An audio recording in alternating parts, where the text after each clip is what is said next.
Samsa jaunak begiak zabal-zabalik zituela egin zion buruaz keinu, pare bat aldiz.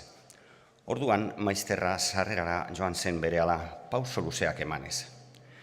Haren bilagunek denbora pixka bat zeramaten eskuak geldirik zituztela entzuten.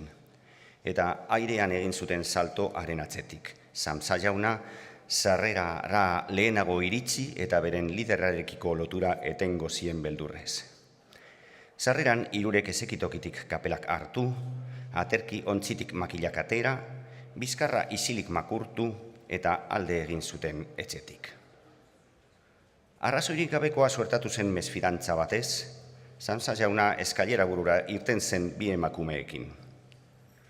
Barandan bermaturik ikusi zituzten hiru gizonak eskailera luzean behera, astiro baina etengabe, solairo bakoitzean, eskaileraren bihurgune jakin batean desagertu eta handik gutxira berriro azaltzen.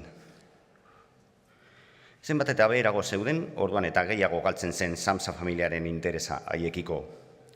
Eta arategiko mutil batek buru gainean erretilu bat arro-arroz zeramala haien ondotik igaro eta gora jarraitu zuenean, Samsa jaunak eta emakumeek baranda utzi eta lasaitu antzean itzuli ziren beren etxe bizitzara. Egun hura lasaitzeko eta paseatzeko erabiltzea erabaki zuten. Ongi merezita ez ezik, premiazkoa zuten etenaldi hura. Hala, maian eseri eta 3 barkamen eskutitz idatzi zituzten. Samsa jaunak bere zuzendariari, Samsa andereak bere bezeroari eta Gretek bere nagusiari.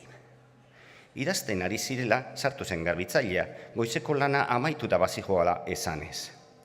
Idazten ari zirenetik bururik jasogabe egin zioten hirurek keinu.